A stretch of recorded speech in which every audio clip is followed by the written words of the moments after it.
Кандай экен? Адеме, сонкини. Алып көрсөм болобу? Болот да. Сонкини кымбат болсо керек. Мурда досум өзүнүн кызын алып бериптир. 20 000 тегерегинде чыгыптыр. Ошондой эле болот, кымбат экен, көрүнүп эле турбайбы? Жарашат бекен? Сонун жарашат экен. Ал сага кантип колун сураган айтып берейинби? Ал келип сага тизелеп туруп. Адеме, экөөбүздүн сүйлөшүп жүргөнүбүзгө 5 жылдын жүзү болду. Суукка да тоңдук, ысыкка да күйдүк. Ошондуктан менин жубайым болчу Адеме. Оу жаным, ушундай дедиби? Жок, биринчиден Алмаз мени жанымды эркелетпейт, ал мени кара жанымды эркелетет. Экинчиден сенин фантазияң күчүп атат. Мен сага чындыкты айтайын. Ал жөн гана бул менден сага белектеди. Эгер колумду сурап атат деп ойлоп атсаң, ал да чындыкка жакын деди. Анан бул биздин мамилеге сен үчүн менден чоң кадам деп эсептей бер деди. Кандай сон романтика, Мага да бирөө белек кылса ушундай. Сага да берет камсанаба. Мага ким бермейле, мен жигитим жок да. Жүрөгүм да бош, эч ким карабайт. Айгерим, сен менин эң сулуу, эң жакшы курбумсуң. Кантип карабай койсун эч ким? Мейли анда. Сен аны эмне деп жооп бердиң? Ошону айтчы мага. Мен ойлонуп көрөйүн дедим. Адеме, сен келесоосуңбу? Айланада канча деген кыздар күйөө тие албай жүрөт. Айко, канча айтам? Алмаз жакшы адам, бирок менин адам эмес. Кандайча сенин адамың эмес? Сага жагабы ал өзү? Жагат. Анан эмнени ойлонуп атасың? Шак эле ооба дей тургандан алысмын. Билбейм эмне деримди, чын билбейм. Мен сен болгондочу, Мошакекти көргөндочу дароо макулдугумду бермекмин. Бар анда макулдугуңду бер. Барам. Бар. Тие алганда аны Айка айтканда мен эле тие алсам болмок экен дейсиң. Бар жайындагы? Рахмат. Эч нерсе керек эмеспи? Счет берип койсуңарбы? Макул. Анда сен тоюңда мен дружка кыласың. Давай, смело. Досум, кыздар менен тааныштыңбы? Сонун кыздар экен го. Досум, мен жумуштамын. Честный адам болуп аласың да. Тааныш жүрбөйсүңбү? Мен сенин ордуңда болгондочу, кыздардын жаныначы барып турупчу. Кыздар, тааныш болсак болобу? Менин атым Шер. Жөн эле Шер демекмин. Досум, мен сенин колуңду кармаган жокмун.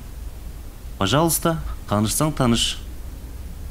А бирок жумуш менен. Жумуштан кийин каалаган нерсени кылсаң болот. Кетчи ора, честный адам боло бересиң. Колуңа тагына албайсыңбы? Бир да эркек тишпейт. Азырынча салып турайынчы. Аны ойлонуп бүткөндө тагынам да. Сен ойлоңча карып кетпейсиңби? Мен сен болгондо тагына алып, күйөө тие алып, жыргап жүрөм. Анда Алмазга айтайын, Айко макул болду деп, ошону алып ал деп. Айтып көр да. Рахмат. Канча чыптыр? Өзүм эле төлөп коем.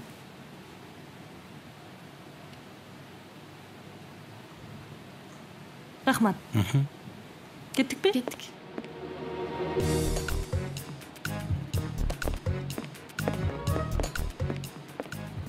Досум, мен сага жана эле айткам таанышып ал деп. Кетип калды аларың. Жетишпейсиз бул?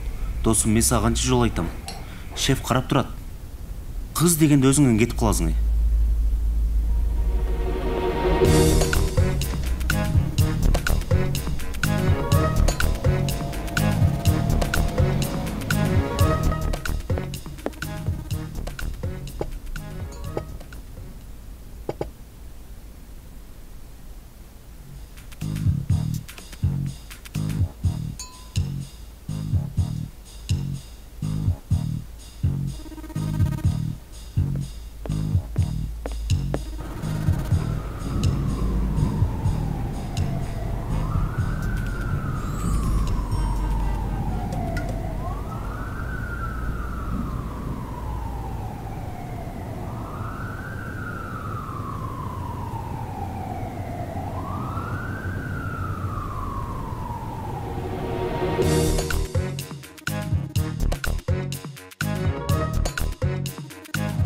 Алдыгы номерин карап койсуң канча чыккенин?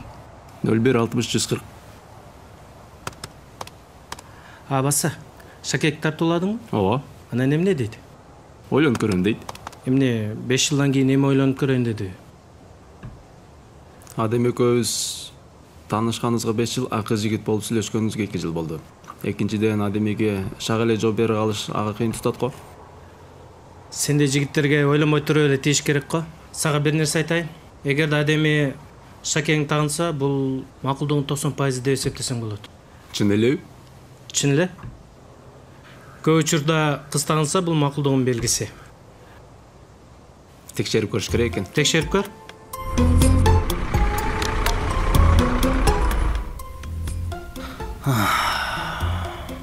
Не бул? Жетпей калдым шакек.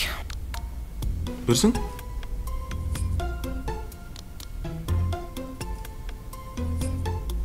Кайдан бул? Тиги кыздар унутуп калыптыр азыр эле столдун астында. Көрүп калып алып койдум. Кымбат болуш керек экен. Билбейт экем. Досум, мон мага берчи, кызыма белек кылайын. Тиги кыздар келип калса эмне дейм? Күтө туралы кичине. Алардын келбейт. Келсе көргөн жокмун деп койсуң. За утерянные вещи администрация ответственности не несет деп койсуң. Анын эч эмеси жок. Бул бүрөнбөймү? Буга эртең келип калса эмне деп айтам? Ой, айттым эле. Честный адам боло аласың да.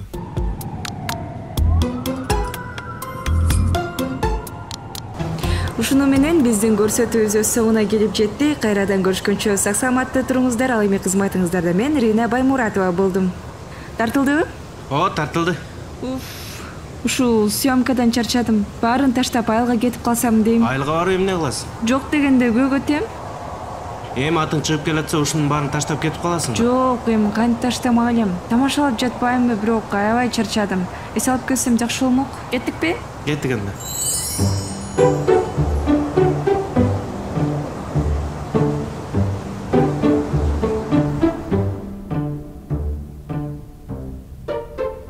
Досум, бул да алар келбейт эми бияка.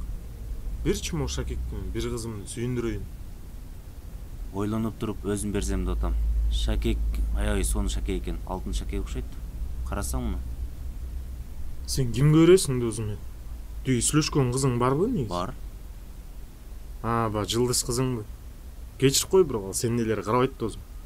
Жөнөкөй кыз ал. Аябай сонун кыз. Ал жөнөкөй эмес. Экрандын жылдызы да ал. Ал деген ырчы адам. Анын үстүнө сен бир да официант болуп атпайсың. Ал жөнөкөй, жакшы кыз аябай. Ушинтсең, сүйгөн кызың эмес да. Эми аракет кылсаң берекет досум. Балким ушул шакекти бергенден кийин экөөбүздүн махабатыбыз жанданып кететтир.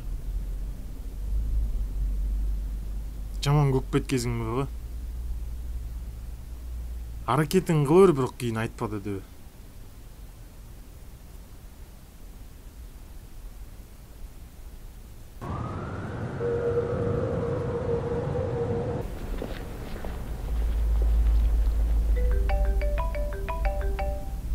Алло, Алло, кандайсың, Ирина?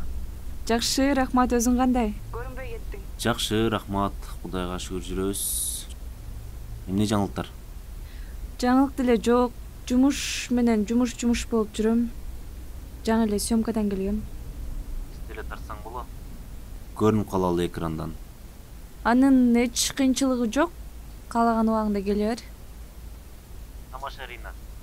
Жылдыз болуп эмне кылабыз? Телевизорго чыгып. Рина, мен сага айта турган сөзүм бар эле. Макул, качан жолугалы? Эртең убактың кандай? Бош элемин. Анда эртең жолугалы, Макул. Макул анда.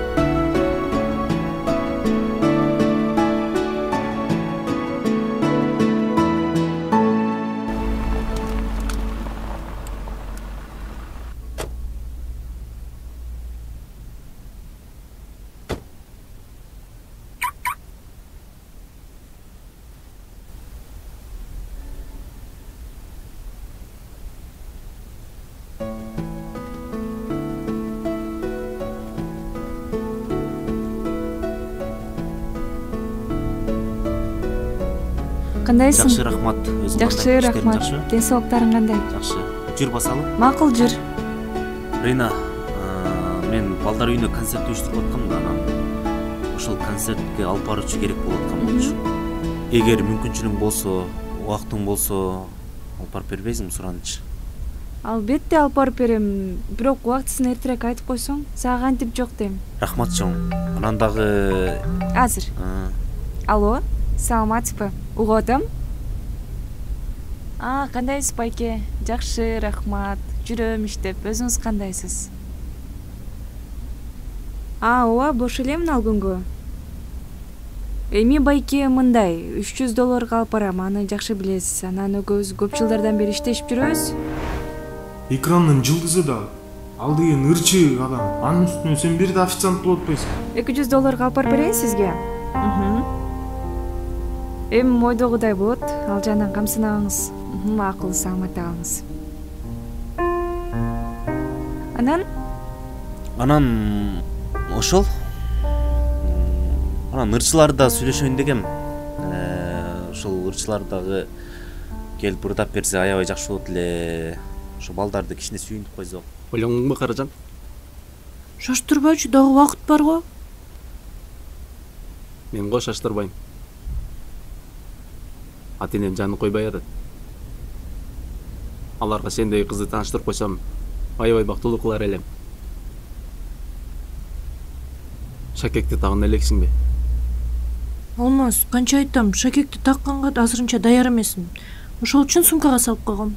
Бирок сөзсүз тагынам. Ишенбесең, шакек сумкада.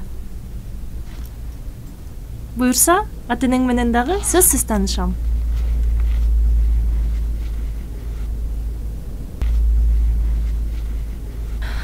Үйдө унутуп коюптурмун.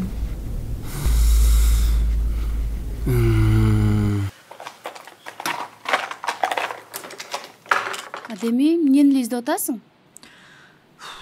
Алмаз берген шакекти көргөн жоксуңбу? Жок, көргөн жокмун. Так эсимде жок, кайда койгонду.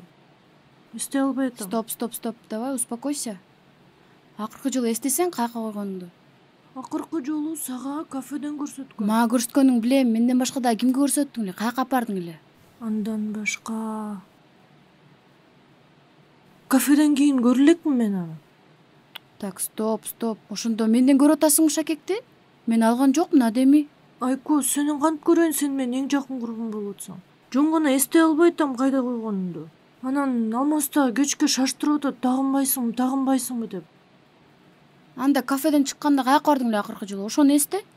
Кафеден кийин жумушка келдим. Жумуштан чыгып дагы Алмаз менен жолуккам. Андан кийин эстедим, кафеде унутуп калдым болуш керек. Ушинтпейсиңби? Жүрөгүм түшүп калды менден көрүп аткансың. Мен анда эмне отурам? Бат барып таап келейин да. Бар. Издеп кел. Менден көрүп жүрбө дагы. Каражан, сенден башка мен эч ким ойлобойт. Кантип сенден көрөйүн? Ушу Каражан деген сөздү вообще айтпачы, мага жакпайт.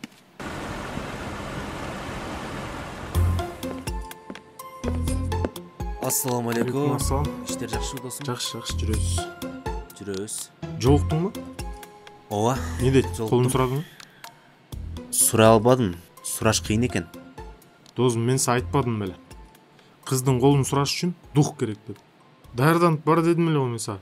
Ошол шакекти өткөндө эле мага көрүп койгондо эмче мен колун сурап коймок. Мен духум жетмек. Духум бар дечи. Мен духум Манастыкындай, Манас. Манастыкындай? Анда мындай кылалы. Сурай аласың, Сурайм? Еще как сурайм. Духум ашып ташып атат азыр. Болду анда, мен сага шакекти берейин досум. Серьезно? Чын эле? Балким ушул шакек менен багың ачылып кететтир. Берсең? Мага буйруптыр досум. Мен сурайм. Мен ураным Манас, духум Манас, айтканым Манас, сүйлөгөнүм Манас. Болду. Ишендим. Сен иштеп тур ордума. Мен кийин алып барып келейин.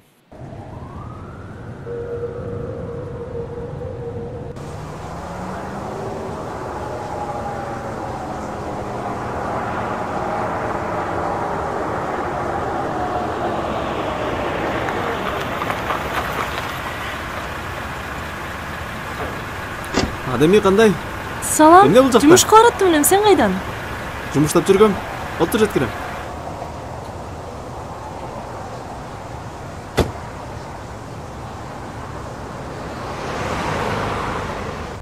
Сүйлөнөн эмне жаңылык?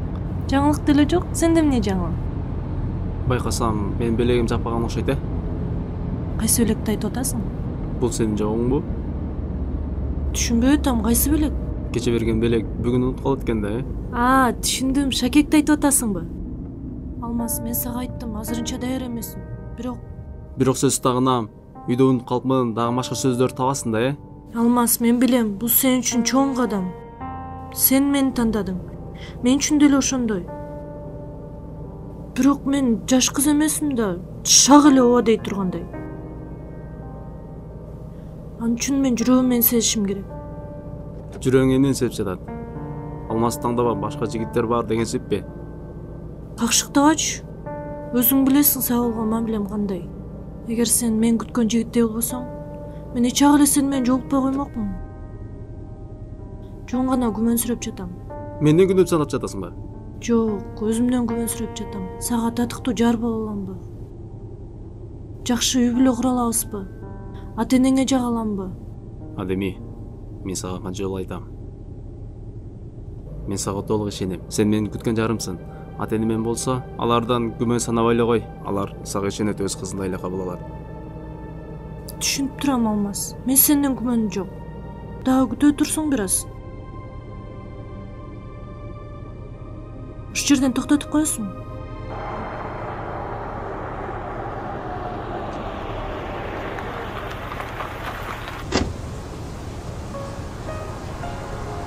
Камсанама, Кудай буйрса жакында белегиңди колунда көрөсүң.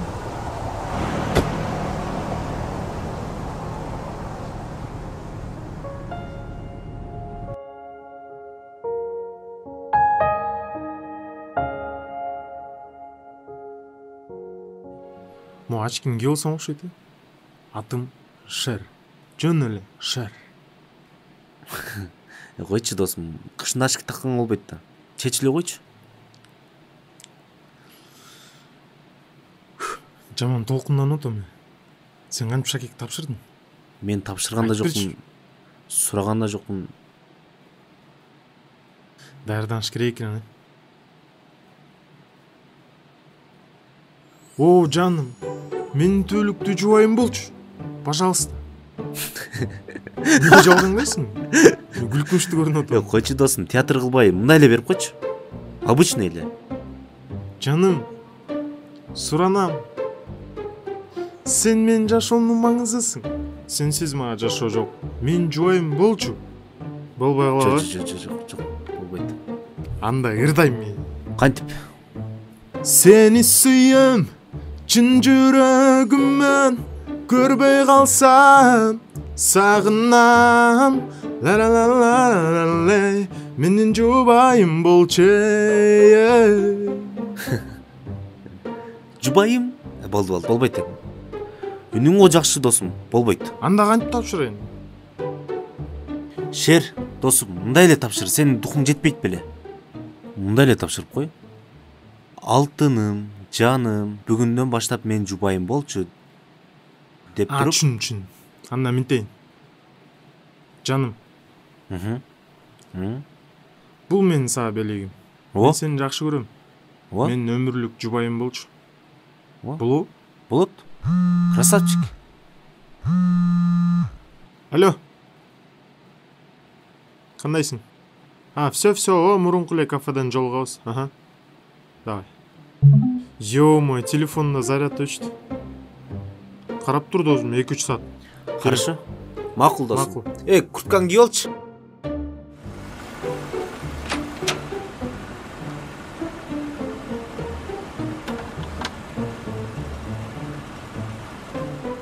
Саламатсызбы?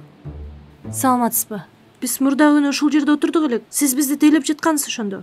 Шакегимди унутуп калыптырмын. Көргөн жоксузбу? Ал деген... Эмне ал деген? Биз сизди бир күндө күттүк, анан сиз келбеген соң, аны деген досум алып кетип калды эле. Каяка алып кетип калды? Өзүнүн сүйлөшкөн кызын алып кетип калды. Качан алып кетти? Жаңы эле. Чала аласызбы, жетишебизби алганга? Азыр. Абонент временно недоступен. Өчүк экен. Сиз кандай адамсыз, бирөөнүн анчалык буюмун бирөө көргөндөй?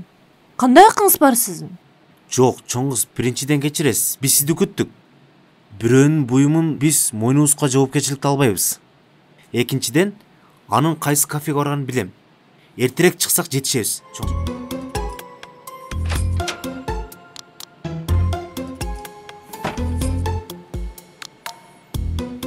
Кандайсың, Жан? Жакшы. Кел, отур. Отурсаң, аны айтып берем мен. Кел, мага бер.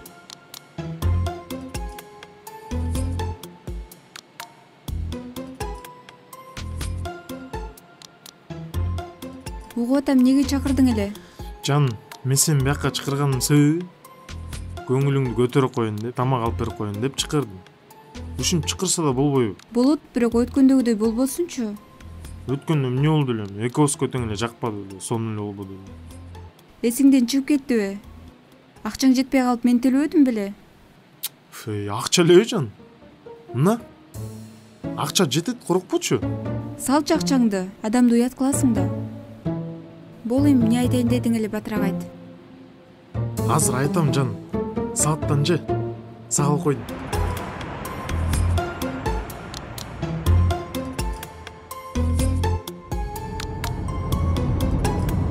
Шакекти алганга эми жетишебизби? Азыр жетишебиз. Досум алдынан эле чыгып кеткен да. Биздин алдыбыздан эле. Анын үстүнө досумду жакшы билем, көп жылдан бери доспуз экөөбүз. Ал көп сүйлөйт өзү. Көп сүйлөп Шакекти бергиче биз заматта жетип барабыз, жакын эле. Сиз деле көп сүйлөгөндөн калышпайт окшойсуз. Жок. Андай жаман ойлобоңуз мени. Эгер жетишпей калса аябай жаман болот. Мен жигитим кече эле ал Шакекти белек кылып берген, колумду сураган. Азыр кол сурагандар көбөйүп кетти. Мурун жакшы эле. Көчөдө турса эле бара калып туруп, кармап, алып качып, баса калып туруп эле үйгө апарып бир күн той кылат эле, эртеси күн жакшынакай болуп жашай берет эле. Ошондо сиз эмне мени ала кача турган кыз көрүп атасызбы? Камсанабыңыз.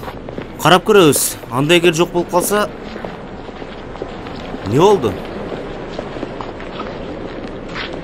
Жаным, мен түбөлүктүү жарым болчу.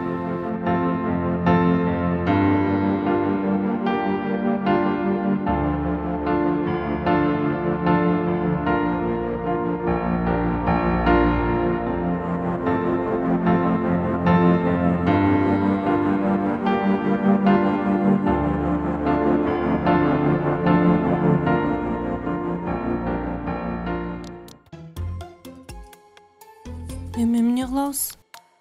Билбейм. Эмне, дагы бир күн күтө турсаң, өлөт белең? Ошондо сизди кечке күткөнбүз. Келбегиңизден мен деле ойлогон эмесмин да досума берейин деп. Досума бермек эмесмин. Бирок сүйлөшкөн кызыма берейин дегем да. Эмне? Сен дагы бирөөгө берейин деген оюң бар беле? Эми кечиресиз, тиги күткөнбүз да, анан Шакекти көрбөдүм, билбедим деп койсом эмне демексиз? Кандай? Негизи биздин администрация жоголгон буюмдарды жоопкерчиликти мойнуна албайт. Силер эмне, такыр Кудайдан коркпойсуңарбы? Кудайдын алдында турам деп. Көрүп атат бирөө мени деп. Эми чоң кыз, биз анчалык жаман адам эмеспиз. Чоң кыз эмес, Адеми менин атым. Кечиресиз, Адеми. Менин атым ырс келди. Да мылжыңдап коет. Адеми, көпчүлүк клиенттер биздин ресторанга келгенден кийин буюмдарын унутуп калса, кайра алып кеткени келбейт. Мен көпчүлүк эмесмин. Эми көпчүлүк деген себеби көп клиенттер келгенден кийин буюмдарын унутуп калышса алып кетпейт. Мен сизди деле ошондой ойлогом да. Анан кечкери күткөнбүз ошондо. Силердин рестораныңарда администрация ждет до вечера деген жазуу жокпу, кокустан? Жок, андай жазуу жок. Анда эмкиде барып сөзсүз жаздырып коюн, кечкиге чейин эле күтөт экен деп. Ал белекти билесиңерби мага? Жигитим белек кылган. Кайра айта бересизби, жигитим деп. Мен дүлө эмесмин го акыры. мейли деп атам. Ушунчалык баалуу шакекпи? Билбейм, 20 миңдей турат деп атышат. 20 миң? Сиздин жигитиңиз ушунчалык баалайт экен, Эгерде жигитиңиздин ордуна болгондочу мен мынчалык белек алып бермек эмесин. 20 миң. Түшүнүктүү. Бас кеттик мен менен. Каяка? Ювелиркага барып канча экенин билип келели. 20 миң. Бул эмне? Шакек? Көрүп турам шаке экенин. Мага эмне көрсөтүп атасың муну? Мен жубайым болчу деп атам. Сен эмне келесиңбу? Кандайча келесиң бу? Экөөбүздүн сүйлөшкөнүбүзгө канча ай болду? 2 ай болду.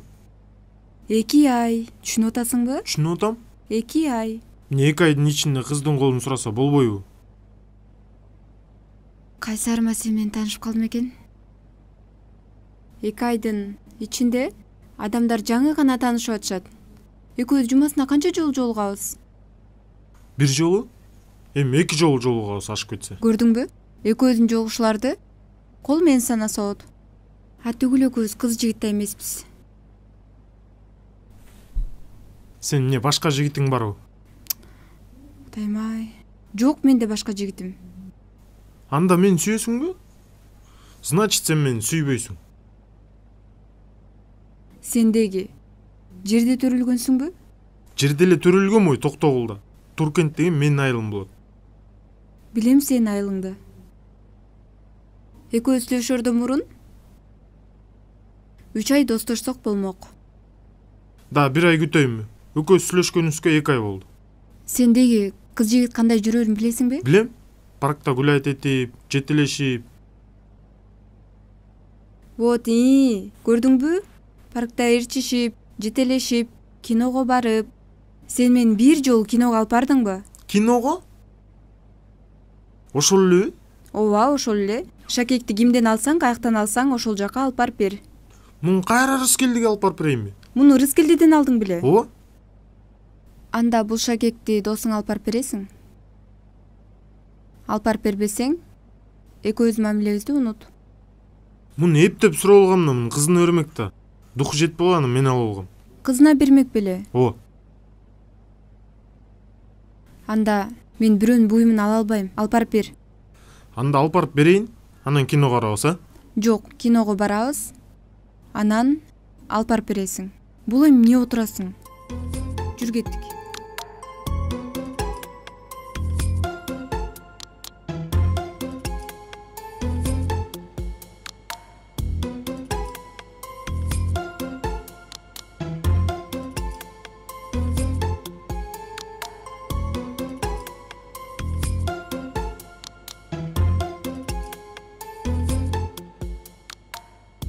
Жыйырма 5 миң сом? Адеми менде мынча акча жок. Эчте экенин билбейм. Досуңа берген сенби же менби? Ордун толуктап бересиң. Биринчиден мен шакек жоготкон эмесмин. Экинчиден жоопкерчиликти мойнума албайм. Форс-мажор деп койсом, эмне демексиң сен? Форс-мажор? Күтүүсүздөн болгон кырсык. Мен үчүн кырсык болуп атат. Менде акча жок. Алып бере албайм. 3 миң же 4 миң сом болгондо, пожалуйста, жарымын төлөмөкмүн. Жарымын чыгарып бермексиң? Макул, анда башкача сүйлөшөйүнчү. Эгер көнбөсөң, жигитиме айтам. Анан 2 эсе төлөп калып жүрбө? Жигитиң ушунчалык качокпу? Жок, качок эмес. Жигитим чорный. Чорныйларды билесиңби кандай болот экенин? Чорный деп адамды коркута бербе. Мен деле анча-мынчага моюн суна бербейм. Жок, мен сени коркуткан жокмун. Анда жигитим келип өзү сени менен таанышсын. Анан 2 эсе төлөп калып жүрбө? Ушул чорныйларды каяктан таап аласыңар? Аны өзүм билем. Мен сага 2 күн берем. 2 күнүн ичинде таппасаң, жердин түбүндө болсоң да таап чыгат сени. Мен тамашалаган жокмун.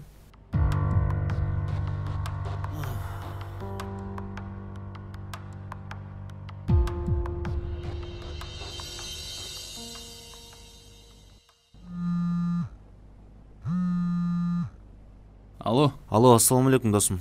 Алейкум салам. Кайдан жоголуп? Же көрүнбөйсүң? Түшө албайсың? Жүрөбүз досум, сен жардам керек болуп атат.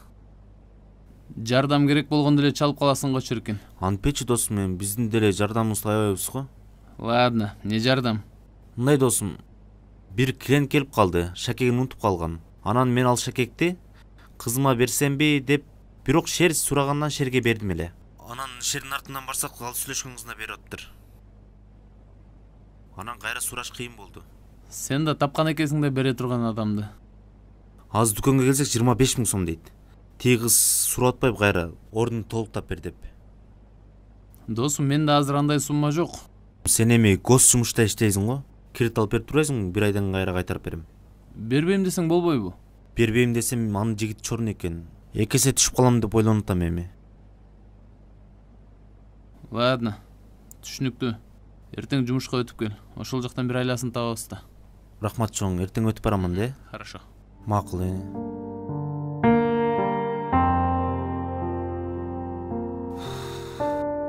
Эмне болду? Таптыңбы шакекти? Тапкан жокмун. Бирок каякта экенин билем. Кимде экен?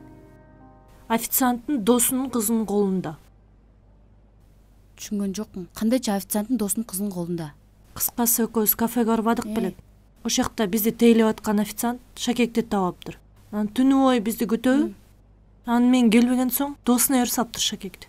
Анан мен барсам досуна ээришип барды. Анан барсак кызына шакекти салып аткан жеринен жолугуп калып атпайлыбы? Анан мен шакегимди алдыңбы? Элестет, кантип бузам алардын романтикасын? Мен жинди эмесмин андай. Сен даана келесон эмесиң го, өзүң шакегиңди өзүң алып калдың эмне? Аны эмне кылдың анан?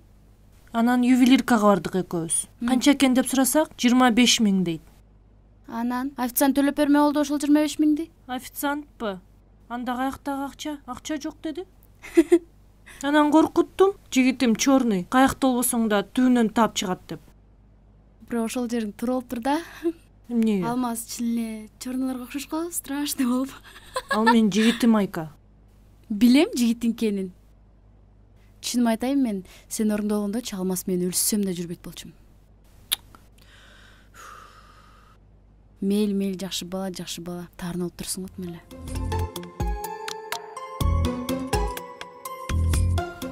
Эмне бат эле бүтүп калды жолу ошо? О, бүттү. Эмнеге? Кыздарга түшүнбөйсүң. Колун сурап атсаң, мыякта киного барам дейт. Киного алып бардыңбы?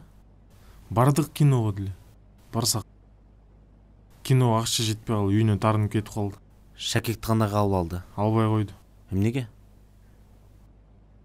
2 ай эле болду таанышканыбызга. Жок дегенде 3 ай өтсүн. Парктарда гүл айтелик, кичине адамдардай болуп жүрөлү, шыгыл уш сыяктуу сөздөрдү айтты. Демек шакек сенде? Менде. Мага көрчү шакекти. Аны бере албайм да мен. Кайра өзүнө берем да. 3 айдан кийин мага бер деп атпайбы? 3 айдан кийин мен сага жаңы шакек алып берем. Жок, досум, антип алдап эле баары бере албайм. Тиги кыздар келди. 2 күнүн ичинде шакек таап бербесең, мен сенин жигитиңди айтам деп атат. Жигити ким экен билесиңби? Ким экен? Чорный экен. Чорный? Ооба. Шакек канча сом экен билесиңби? Канча сом? 25 000 сом экен. 25 000 сом? Жана шакекпи? Жаман кымбат го. Бере эле салам да. Эгерде 2 күнүн ичинде бербесем, 2 эсе кылып кайтара алам дейт. Бер сал мен да.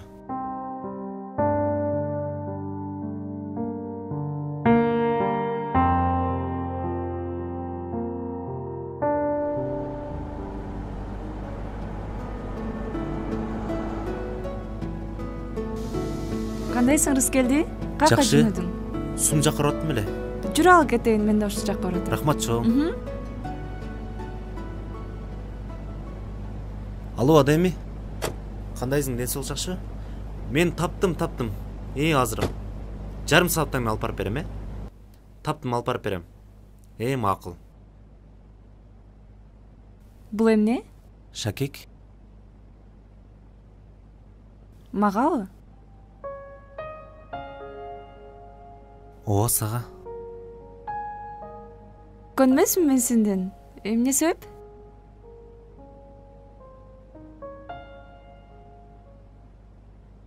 Мен сенин колуңду сурайын дедим эле. Мен ойлонуп көрөйүн. Эмне?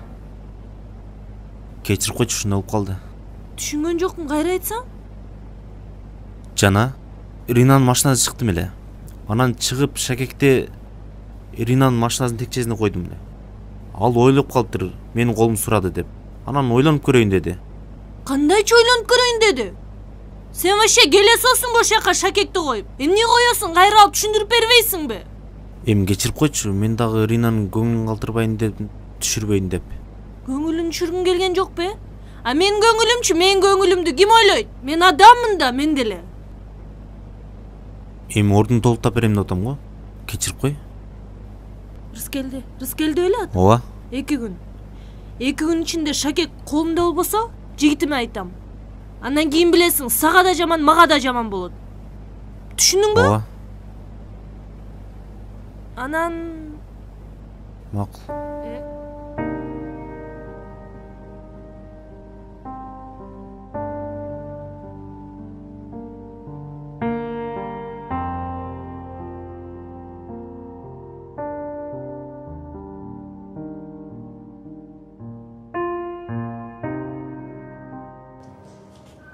Алло. Кандайсың досум? Жакшы, рахмат өзүң. Не жаңылык бар? Менде 2 жаңылык бар. Бириси жакшы, экинчиси жаман. Кайсыл биринен баштайын? Албетте жакшысынан баштайсың да. Жакшысы Ринанын колун сурадым досум. Сенден күткөн эмесмин. Духуң жеткенине баа бериш керек. Анан кандай жооп болду? Ойлонуп көрөйүн деди. Макул, ойлонсун. Жакшы болуптур. Мен Рыскелди досумду эч ким таба албайт. А жаманын айтчы, жаманы кандай? Жаман жаңылык өткөндөгү шакек боюнча досум. Ордун толукташ керек болуп атат. Жана мен Ринанын машинасына отуруп калып атпаймынбы? А Ринанын машинасына отургандан кийин жөн эле машинасынын текчесине шакекти койдум эле. Ал ойлоп калыптыр, менин колумду сурады деп. Анан ойлонуп көрөйүн деп атпайбы? Досум, ойлоп тапканыңды кара, азаматсың сенчи өзү. Азамат болгонумга жакшы, бирок ордун толукташ керек болуп атат досум. Баасы канча дедиң эле? 25 000 сом болот досум. Эгер таап берсең 2 айдын ичинде толуктап бермекмин досум. Макул, шефке айтып көрөйүн. Болбосо кредит алабыз да. Башка айла жок. Макул досум, анда мага 2 күн убакыт бер деле. Эртелетеличи досум, суранчы.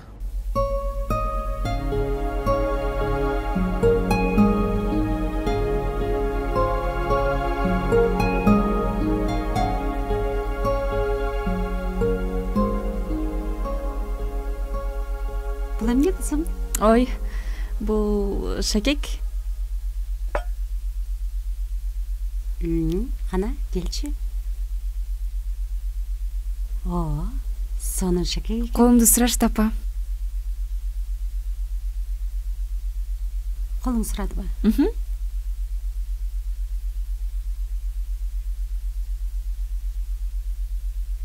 Менин кызымдын колун сураган жигитке ата-энесинин да макулдугу керек бекен?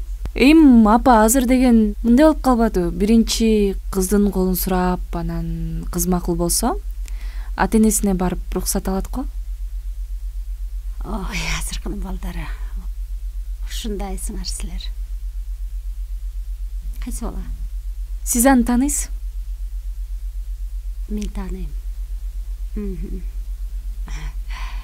Мен таанысам деле аты бар да, Ооба, досумчу, Рыскелди. Рыскелди? Ооба. Билесиз го апа, баягы концертке чакырып, кайрымдуулук концертин алып барып бербедим беле?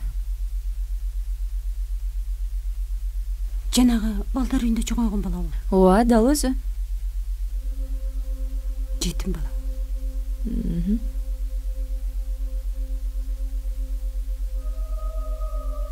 Каглайын кызым.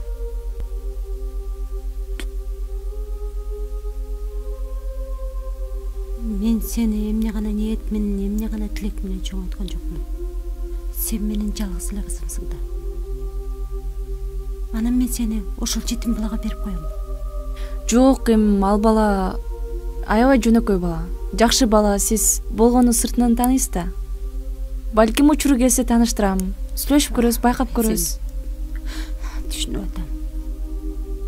Бизде Кыргызда тууган урак деген болот. Дос деген болот, душман деген болот. Анан мен сени каяктагы бир жетим балага кармата берип, анын ата энеси мага калың бериш керек, мен аларга сеп беришим керек. Мунун ата энеси жок неме менен мен кимис менен катташам? Жок апа, кеп акчада эмес да, кеп калыңда дагы эмес. Кеп мен баягы бактылуу болуп жашап кеткенимде да. Менин бактылууман дагы калың кымбат болуп жатабы сиздерге. Мен аябай жакшы түшүнүп атам.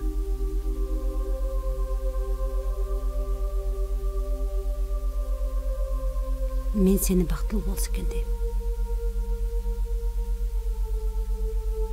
Бакыт деген эмне билесиңби?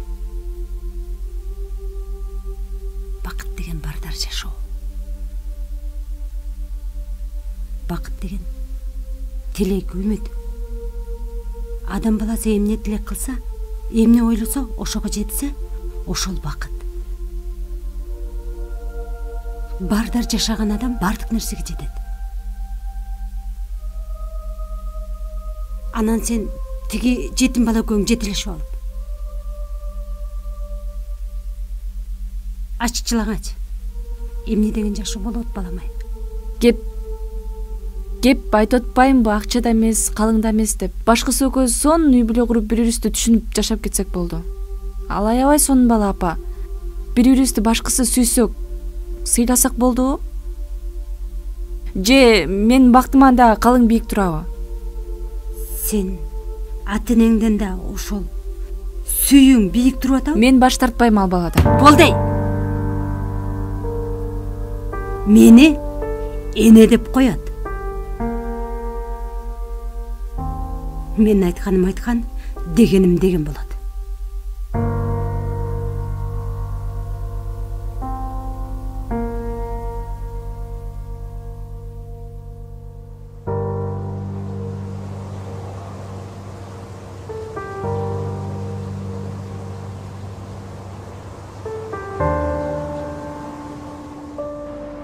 Салам алейкум, дос.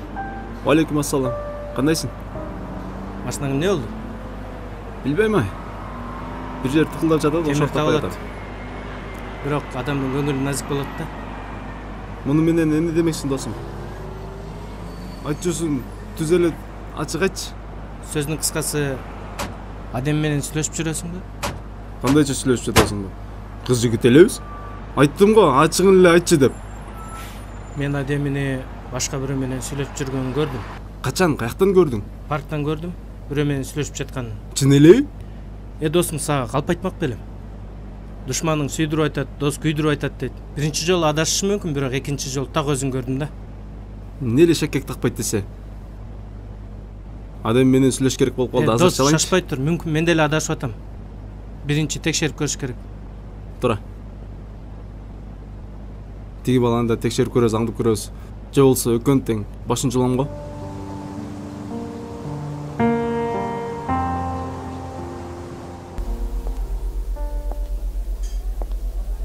Токтотчу нары бери басканыңды.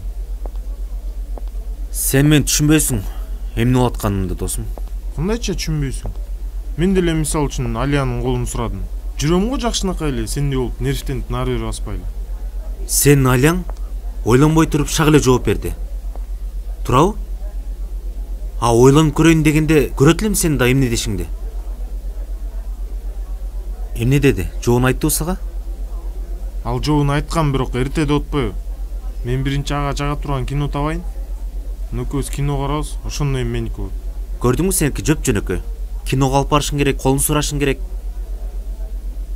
Аныкы да туура 2 ай таанышкандан кийин киного алып барышың керек да. Мен таанышканыма 4 жыл болуп атпайбы, досум? 4 жыл. 2 ай менен 4 жылдын айырмасы деле жок. Кандай айырмасы жок? Асман менен жердей, досум. Мисал үчүн 2 ай айдоочу менен 4 жыл айдоочунун айырмасы бар да, досум. Кандай түшүнбөйсүң? Не, мен девушкамды айдоочуларга, машиналарга тең болуп атасың. Мисалга алганда деп атам. Мисалы 2 класс менен 5 класстын айырмасы бар да. Бар. Ал деген, Алия деген университетте окуп бүтөйүн деп калды го, кайдагы окушу? Сага түшүндүрүшөбүз тозок да. Мен сага айттым го башында. Болду, эми нервтенип, барыңар эле менин келесиде өлө бересиңер.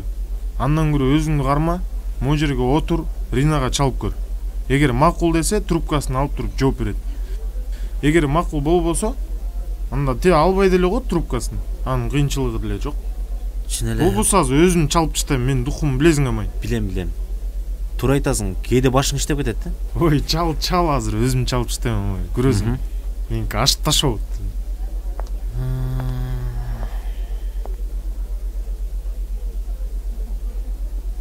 Алло. Рина, кандайсың? Ден соолук жакшыбы? Жакшы, рахмат. Өзүң кандай? Жакшы, Кудайга шүгүр. Жумуштар менен эле. Эмнеге чалып атканын билесиң да? Анысын түшүндүм. Экөөбүз жолугушубуз керек. Хорошо. Качан жолугалы? Эртең жолуксак кандай болот? Эртең? Макул. Өзүң жакшы кара, Макул. Не дейт? Эртең жолугабыз дейт. Мына, айттым беле, брат. Эми точно жообун берет, көрөсүңбү? Мен менен жүрсөң, сенин да духуң манастыкындай болот. Билем духуң сен. Эртең эгер болбой койсо кантем? Болбой койсом эмне болуп тур? Сага башка кыз издейбиз. Андан көрө эртеңке даярданыш керек. Менде 2 очко бар. Бирөөсүн берейинби?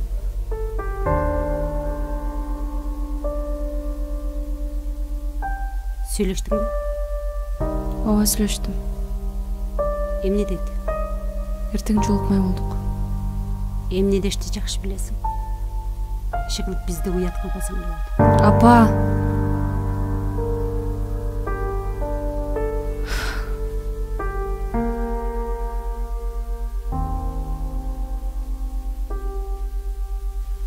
Сүйүү деген сүйүү.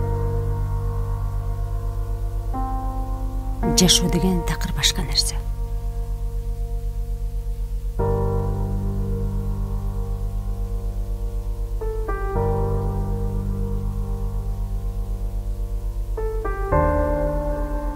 Баса.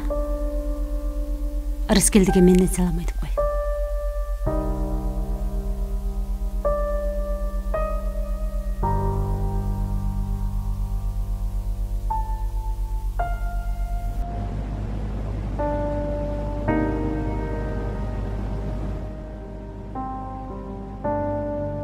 Мен бул жашоого келгениме өкүнбөйм.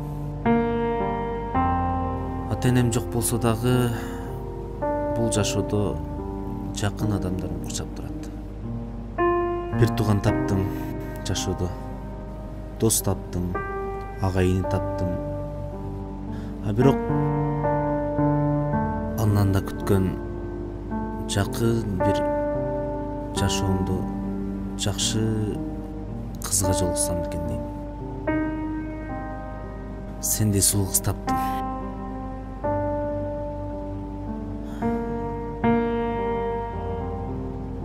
Рыскелди? О? Мунун баарын мага эмнеге айтып атасың? Билбейм, айтуу кыйын. Негизи жакын адам менен сыр чечишкиң келет го.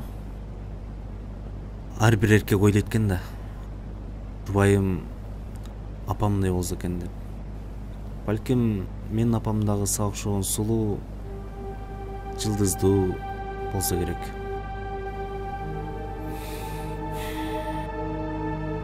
Эгер мен жок деп жооп берсемчи?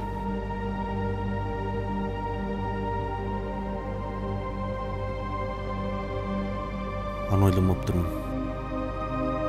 Рыскелди, кечирип кой. Мен сендик боло албайм.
кандай? Кандайсың?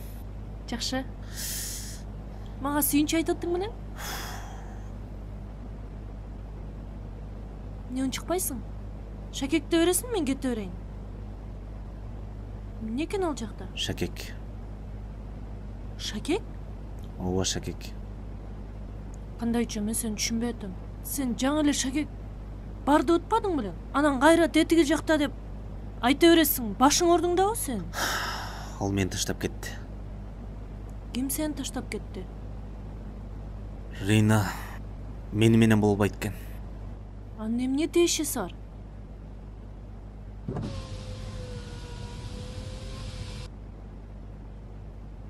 Мен сага айтпадым беле ал бирөө менен жүрөт деп. Эмнеге сен менен боло албайт экен? Албай. Мен кетей. Анын ата-энеси бар. Мен жетиммин. Балдар үйүндө чоңойгом. Ошон үчүн таштап кетти. Сен эми чоң адамсың да. Бир кыз менен жашооң чектелбейт да. Көп кан санаба. Андан көрө сен мага шакекти бер, мен кете берейин.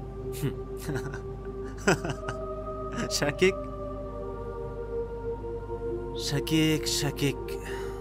Силерге шакек эле керек болсо болду, Шакек эле болсо болду, мен деле адаммын. Менде деле жүрөк бар. Намыс бар. Мен деле күлөм, ыйлайм, жыргайм. Менде деле сезим бар.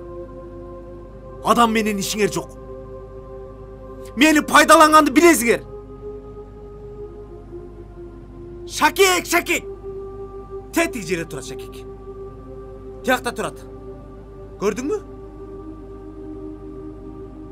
Алып ал.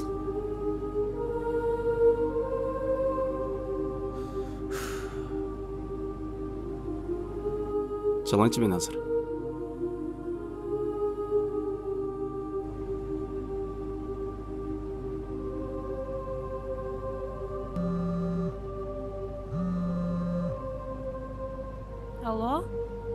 Алло? Кандайсың? Жакшы, кайда жүрөсүң? Жумушта. Окшобойт го. 5 мүнөткө чыгып кеткен болчумун. Түшүнүктүү. Кечинде жолугалчы. Сүйлөшүү сөздөр бар. Бүгүн кечинде бошобой калам го. Эгер бош болсом чалып коеюн сага. Макул, анда сүйлөшөбүз. Не дейт? Бошобойм дейт. Карап көрүш керек экен.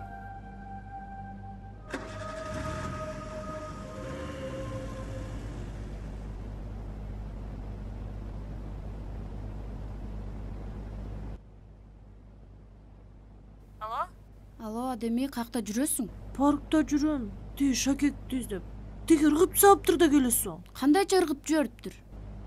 Ой, айтор, тиги кызы кайра кайтарып бергенби, эмне кылган? Жини келип ыргытып жибериптир. Мага да кечке кыйкырды. Мен адеммин деп. Адеми, сен шакек пакеңди кое турчу, азыр биякта шеф келип, жаңы эле сени сурап кетти. Эмнеге жумуш учурунда жок деп. Азыр тез келбесең сен жумуштан кетирет. Кел бол. Туй. А шакекчи? Может, башка бирөө табылсачы? Ой, ким тапмак эле шакекти? Азыр кышта көчүдө каарга кирип кетти болуш керек анын. Эгер жоголуп кетсе деле, тиге төлөтөсүң кайра. Келе бер, чертерек бол жумушка. Макул, 20 мүнөттө барып калам. Анда сен аны келип издешесиң, Ооба, издешем.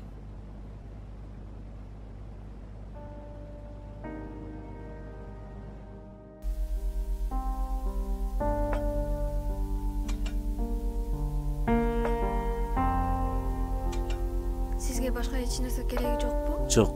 Счет туруп калгачы.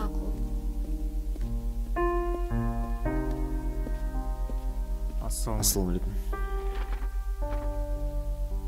Неге чакырдың? Жумуштан эле сүйлөшүп алсак болбойт беле? Жумуш карым келген жок досум. Не, бир нерсе болду. Настроениең жокпу? Ооба. Рина мени кабыл албай койду. Шакекти кайтарып берди. Мен сага айтпадым беле досум, ал деген жылдыз кыз. Элдин оозунда, элдин көзүндө деп. Биздейлерди карабайт да. Мындайча айтканда элитада. Туура досум. Сен айткан деле туура. Кээде мээң иштеп кетет да? Досум, могу ме бар го? Могу ме. Бул деген Шварценеггердин меси. Бул менен жакында губернатор болом. Болосуң досум, буйруса. Болосуң. Ошондочу мен губернатор болгондо ошондо айтам. Жакындап калам да бир аз элитага. Рина келип мен тоюмду алып барат. Ошончо элдин алдына чыгып туруп, Рина, сен Рыскелди жакшы көрчү. Ошондо сен ага макул болбой койгонсуң. Эгер макул болгондо губернатордун оң колунун аялы болмоксуң демек. Рахмат досум, көңүлүмдү көтөрүп койгон үчүн. Сендей досум бар экенине сыймыктанам. Жаратканга шүгүр. Чөкпө досум, чөкпө. Дос деген ушундайда бири-бирине жардам бериш керек. Чын эле келип жардам берип атамса. Ти Шакек эмне болду? Сен дагы адеме окшоп сурай бербечи. Шакек не болду деп. Мага кызык болуп атат да. Ыргытып аны. Ыргытып? Ооба. Каяка? Паркка кече жиним келгенден ыргытып. Сен эмне келесиңсиң? Эртең кыздар келип, кана Шакек десем эмне дейсиң? Сурады. Кече келип. Ыргытып дедим. Жөн мейли ага дегениң го дептирсиң, а жигити келип экөөбүздү коколосочу. Мен сразу акчасын бергенге барбын. Ушул жөнүндө ойлонуп көрбөпмүн досум. Чын эле эмне кылабыз? Эмне кылмайлык, издеш керек барып, табыш керек аны. Могу жерде кайгырып отурургенде пайда жок. Чын эле жашоо алдыдагы туурабы? Оода. Кайгырганда эмне турабы? Конечно, жашоо алдыда досум. Эмне кайгырасың? Эч түшүнгөн жокмун, сен кыз элеби сага? Толтурагыз таап. Жок, таап бербей эле койчу. Жүрү издейли андан көрө. Бас кет.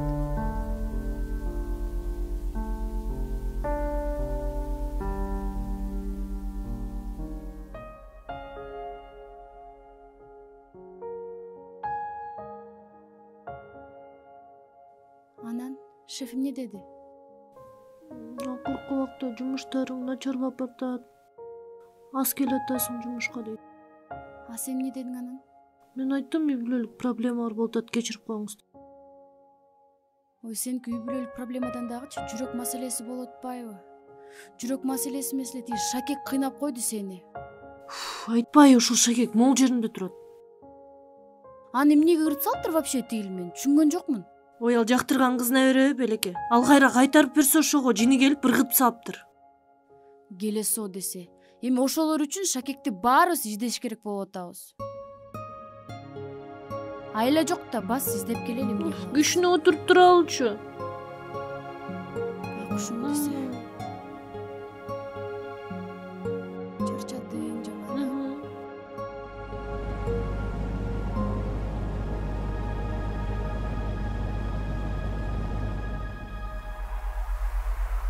Байкуш теги аябай кыйналды. Бала үчүн болот баары. Атасы кыялчы. Теги кыз тимелечик жеген жакшынакай кыз экен. Баса, сен теги Рыскелди менен сүйлөштүңбү? Ооба, сүйлөштүм. Эмне дейт? Баары сүйлөгөндөй болду. Мен ойлогондой болсо жакшы. Баса, Жаныбек Аяшатаңды билесиң да? Жанакы депутат Аяштанбы? Ооба. Ошол Аяшатаңдын аябай жакшы баласы бар. Апа, кайра байланышты баштадыңызбы? Мага жаккан жигиттерди жактырбай, кайра башкаларын издеп. Мен сени бактылуу болсун деп атам да. Мен сени бардар жашаса, жетиштүү жашаса, очор бачар, мындай куда күтүп дегендей бапырап той берип, жакшынакай күйөөгө узатсамбы деп атам да. Макул. Мен баарына ыраазы болоюн, бирок ал бала ойдогудай болбой калсачы? Жок, аябагандай жакшы бала. Баары бир сен чечкендөй болот. Сен кандай десең ошондой эле болот. Сүйлөшүп көр, байкап көр. Жакпай калса жакпай калды да. Тиги Айша таң менен Айшенен келиптир. Куда түшөлү деп. Сөйкө салып кетели деп камынып алып келишиптир ай. Анан мен айттым шаштырбай тургула. Байкаштырып көрүшсүн, бири-бири менен таанышсын. Мен таанышкым келбесечи?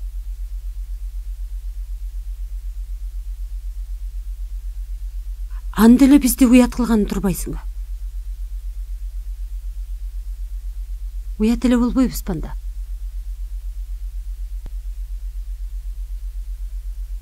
Алардын бетин кантип карайбыз?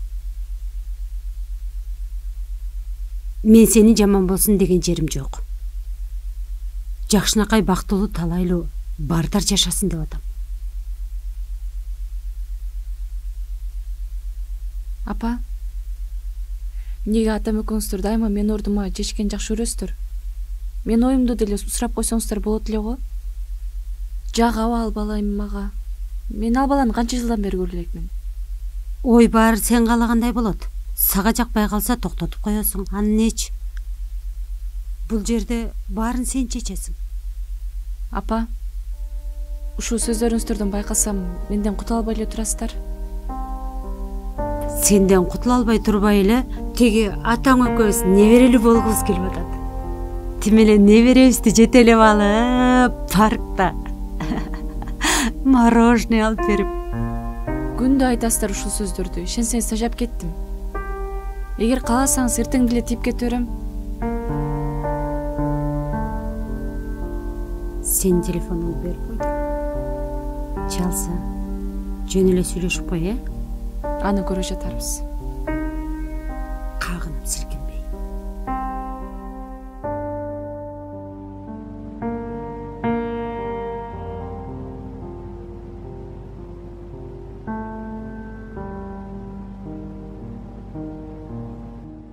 Эмне эле ушул паркка келе беришет?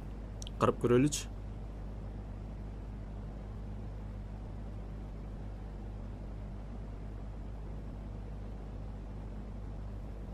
Мына кызыктын баары башталды. Жакшы, рахмат. Өзүң кандай, ден соолук жакшыбы? Не кылып жүрөсүң бул жакта? Шакекти бербесем сен жигитиң чорный турбайбы? Ошого таап берейин деп. Баса, бул менин досум Шер. Өткөндө чогуу орбадык беле. Ооба, кызына шакекти сунуштап атканда көрүп калдык го. Эмне силер чогуу ошону көрдүңөр беле? Ооба, көргөнбүз. Не деди? Мага кызыктап атат жооп. Ал макул деди. Биринчи киного барып келелик деди. Кинодон кийин кайра алып барып шакекти бермекмин. Бул болсо ыргыт салып турмай, издеп жүрөбүз. Бул менин курбу кызым, таанышалы Айгерим. Мага издешкени келген. Мен атмырс келди. Эмне үрүп саласыңар? Силердин айыңарда мына момундай суукта издеп жүрөбүз, кыйналып. Чалып көрчү, эмне дер экен.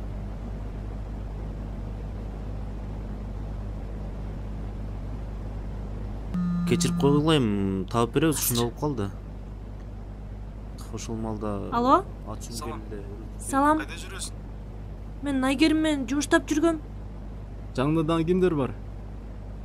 Курбуларым. Экөөбүз азыр жолукпайлыбы? Мен бошоп айтам, кичине ананраак чалайынчы. Азыр мен сага көрсөтөм бошобой жатканыңды.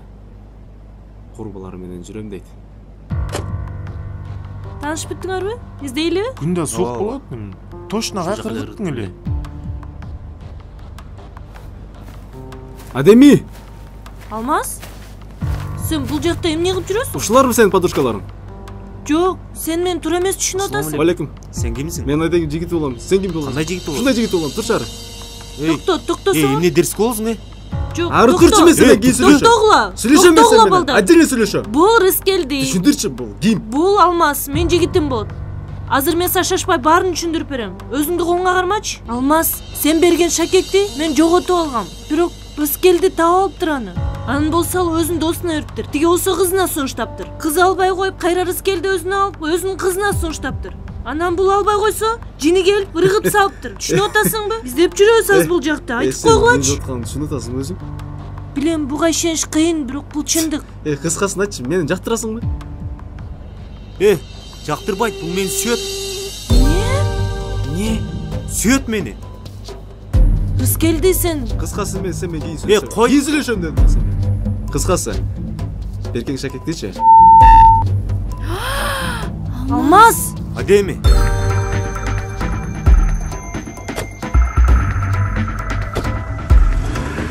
Алмаз. Алмаз. Сен эмнеге анттың? Жигиттин өзүнчө эле катыйт го. Кандайча катыйт? Сен биринчи сүйлөгөндөрүн алчы.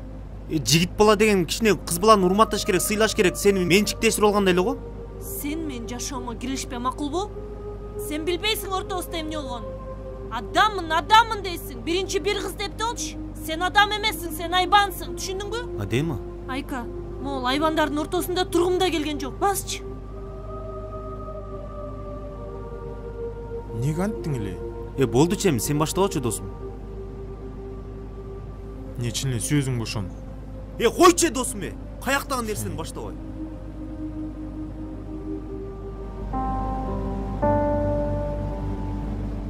Биз эмне үчүн бул жерге келдик? Бул жер Бишкек боюнча эң көп ресторан. Мен дайыма ошол жерден тамактанам. Анан биринчи жолу ошол өзгөчөрөөк болсун дегеним ушул жерге чакыргам. Айтайын дегеним башка жерге барсак болбойт беле? Макул.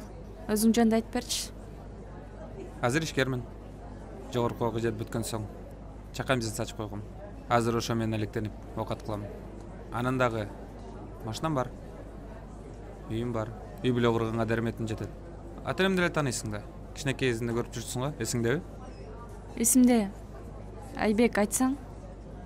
Эмне себептен мени тандап алдың же ата-энең сөйлөшүп көр деди жолугуп? Ачыгын айтканда, ата-энем жолугуп көр деди. Бирок кичинекей кезден эле бир топ эле өзгөрүпсүң. Азыр карачы, суп-сулуу, жашнакай кыз болупсуң. Рахмат. Сенин оюңча үй бүлөдө аял кишинин орду кандай болуш керек?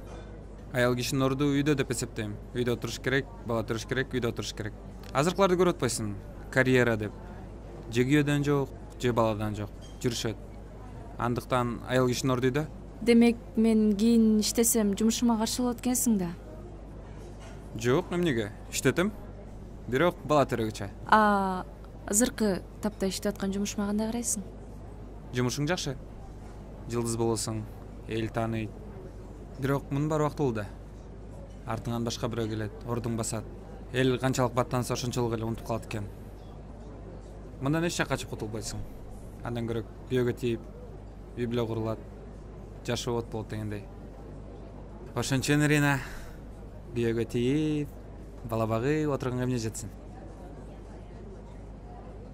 Мен сага айттым беле? Ал жылдыз кыз биздилерди карабайт деп. Тигине көрө ал.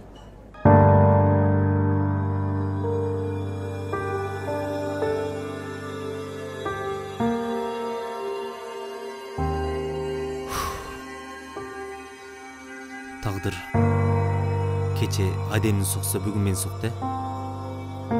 Тагдырдын тамашасын кара.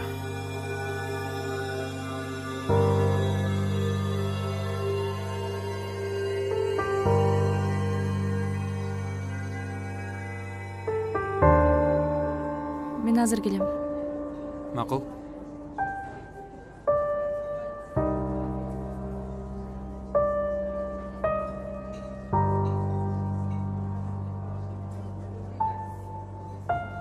Рыскелди, кандайсың?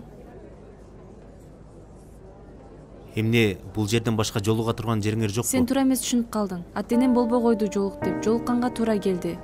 Бул баланы мен билген жокмун да бул жака алып келерин. Кандай билбейсиң? Билип эле келгенсиң. Мен ооруткан жүрөгүм оорутпачы? Сен мени туура эмес түшүнүп калдың. Андай эмес. Түшүнгүм да келген жок. Рыскелди, токтосоң, экөөбүз жакшы көргөн жерден жолуга алчы.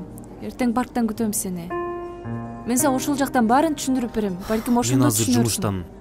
Эртең жолугуп сүйлөшөбүз. Рыскелди. Кандайсыз? Жакшы Адеми. Мен Алмазга келгем. Кое тур, анын акыбалын билесиң, жини келип жатат.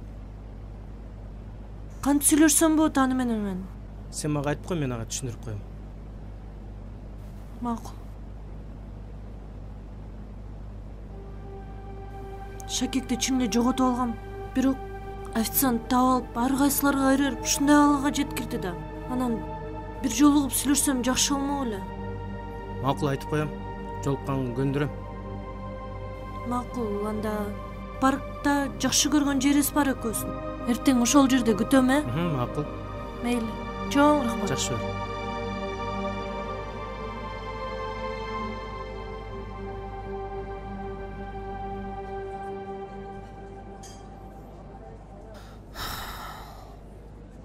Не дейт Жылдыз кызым? Эртең чалам жолугуп сүйлөшөбүз дейт, баарын айтып берем деди. Ошентип алдап койду да тетин башка бала менен отурат. Жок, Ринанын ата энеси кыйнаптыр аны, жолугуп сүйлөшүп көргүлө дептир. Кыйнаса кыйнай берсин. Бирок монтип биздин алдыбызга келип отурбай эле койбойбу? Башка жак калбай калгансыз. Мен деле ошол нерсени айттым. Бул жерде тиги бала жакшы көрөт экен, тамактарын жакшы көрөт экен, ушул жерге алып келиптир. Эми кайдан билсин тиги экөөбүз мамилебиз бар экенин? Анын үстүнө бул жерде иштегенин билбейт. Мен сага вообще түшүнбөйм. Биринчиден чыштап кетти сен. Экинчиден монтип башка бала менен келип жолугуп отурат. Анын үстүнө ушинтип жолугабыз деп түшүндүрүп айтып бербей эле отуруп алгандарыначы. Мисалы, мен сенин эле көздөрүңдөн көрүп турам. Эртең жолуккун келип аткан. Бир мындай эркектик намыс барбы сенде? Балким чын эле ата энеси кыйнагандыр. Кыйнамак түгүл башка нерсе кылса да мен сенин ордуңда болсомчу, өлсөм да жолукпайт болчумун. Ал чынында жакшы кыз Рина. Жакшы кыз деп канча жол айтасың? Көрүп атам аябай жакшы кыз экен. Жылдыз экен аябай. Эсиңдеби мындан 1 жыл мурун мен ооруганымды? Эми ал эсимде болгону менен бияка кандай тиешеси бар? Ошондо Рина мага 15 000 сомдук дары алып сактап калган мени. Чынында жакшы кыз досум. Серьезно элеби? Ооба. Ошол нерсени мен кылган жакшылыгын кайтара албай атпаймынбы?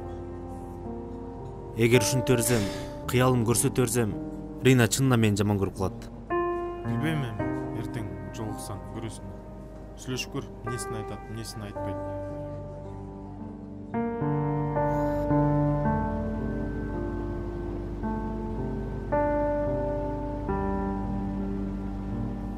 Ушинтип адеми келди. Эмне дейсиң? Билбейм ай. Мен оюмча кыз өзү келсе жакшы көрүнүш.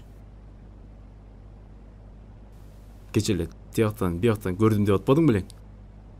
Көрөрүңгө көрдүм, урушканыңарды да көрдүм.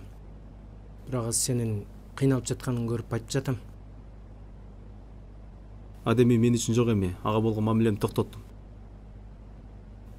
Токтотсоң токтот, ал өзүңдүн ишиң. Бирок кийин өкүнүп калба. Мен сенин көзүңдөн көрүп турам анын сүйөрүңдү.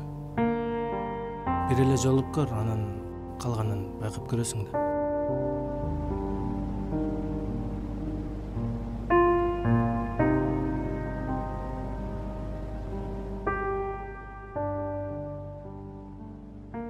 Адеми, мен Алмазды канчалык жамандаганы менен анын жакшы жигит экенин билем мен. Бирок ошону эле ойлонуп отура бербей, бир аз айланам деле карасаң, жашынакай жигиттер толуп турабы? Мен аны дарынтып алдым окшойт. Шакекти жоготтум деп мурда эле айтсам болмок экен. Алло, сен мени угуп атасыңбы? Мен сага сүйлөп атпаймынбы? Угуп атам. Мен сага айтып атам, Алмазды эле ойлонуп кыйналып отура бересиңби деп. Айлананы карасаң, жашынакай жакшы жигиттер толуп турабы? Андан көрө көңүлүңдү ач, жүрөкөбүз барып клубка барып бийлеп келебиз. Жок, эч жакка баргым келген жок. Айко, мен өз адамымды таптым окшойт. Кандай өз адамды таптым окшойт? Кече эле мен адам эмес деп аткан ким эле? Бирде мен адам, бирде мен адам эмес. Сен менин ордунда эмес болуп калыптыр. Билбейм, өзүмдү өзүм түшүнбөй атам. Элестет ушунча жүгүрүп жүрүп, издеп жүрүп Шакекти көрсөтөбүз деп, анан ушундай болуп бүтүп аткан. Сен мен чынында ордунда эмес экен. Бас экөөбүз чыгып сейилдеп келбесек, башың айланып калыптыр. Мен аны каалабайм да. Сейилдеп келели? Алмаз чалып атат. Ушул эле жетишпей атты эле. Албай эле койчу. Алло. Алло. Кандайсың Адеми? Жакшы, өзүң кандайсың? Жакшы. Жумушка келип турсуң го? Ооба, сүйлөшө турган сөздөр бар эле. Айта бер. Эртең жолукпайлы, анда мен сага баарын түшүндүрүп берем. Макул. Макул, көрүшкөнчө күтөм. Не деди? Жолукканга макул болду. Ою, Адеми келесиң Мен сен болсом жана ситуациядан кийинчи эч качан жолукпайт болчумун. Айка болдучу, кечке эле айта бересиң ушун. Же шылдыңдайсың, страшный экен деп, же жакшы адам экен дейсиң. Мындай бир ортосун таппайсыңбы? Бир сөз. Ой, тим эле жинин келтирип олтурсуң го. Мен тамаша көп экенимди билесиң го, эмне эле олтасың? Кара жаным го, мен эртең жолугасың алмаска. Кара жаным менин. Айтпачы, жакпайт мага ушул сөз.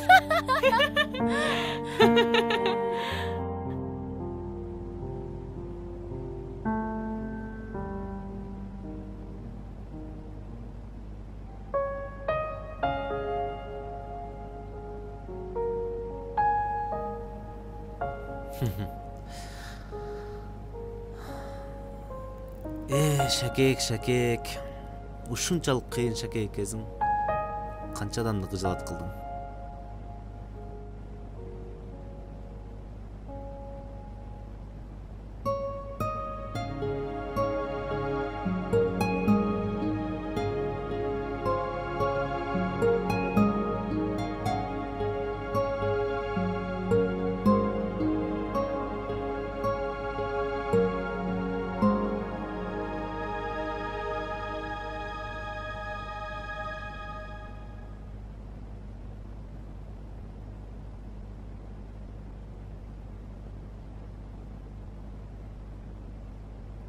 Раз келди?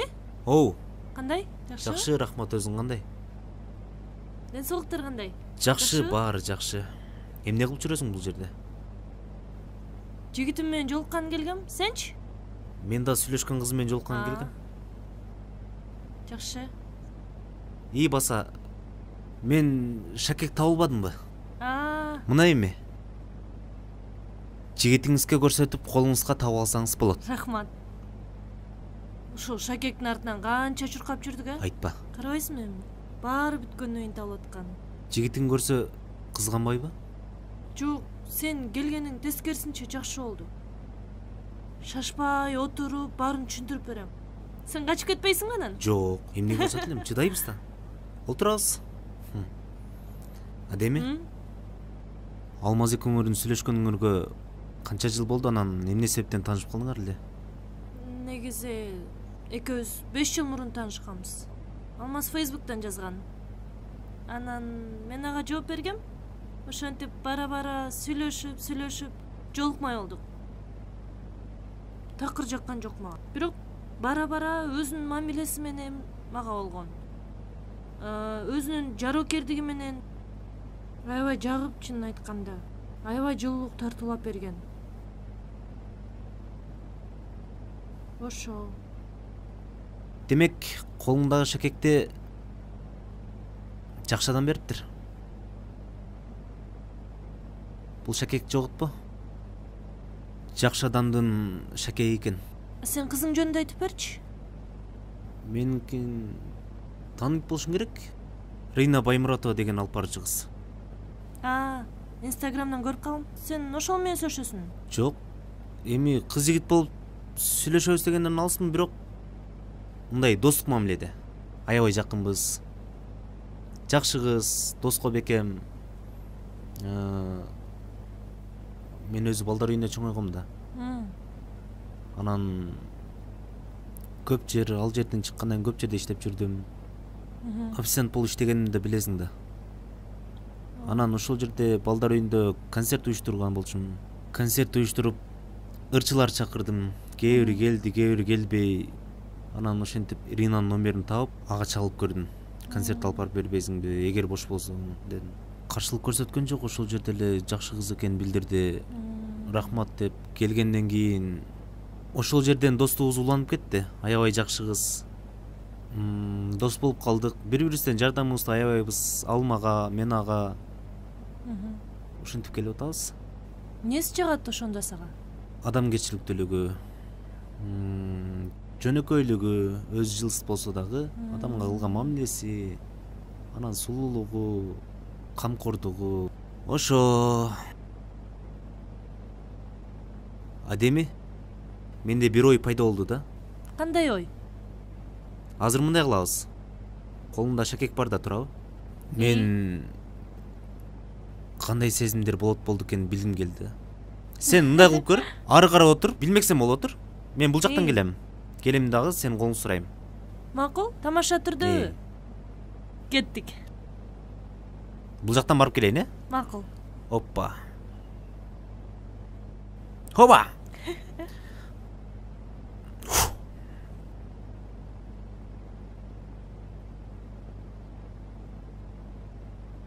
Олорум аттуу ханыша, бүгүндөн баштап мен түбөлүктүү жарым болуңузчу. Эгер каршы болбосоңуз, колумдагы шакекти сизге тартуулайын. Мен ушул жерде колумду сунушум керекпи? Ооба. Бүгүндөн баштап өмүрлүк жарым мен менен биргеликте ысыкка дагы, суукка дагы бирге болууга даярсызбы дагы бир жолу? Мага турмушка чыгууга макулсузбу? Мен макулмун. Сон экен, э? Абдан сон жарашты. Мен түбөлүктүү жарым сиздей сулуу болсо гана, э? Менин жарым жүрөгө сактап алды, алмаштырбас сулуу жаным. Кайра кайра кайталап айтам алтыным колумда.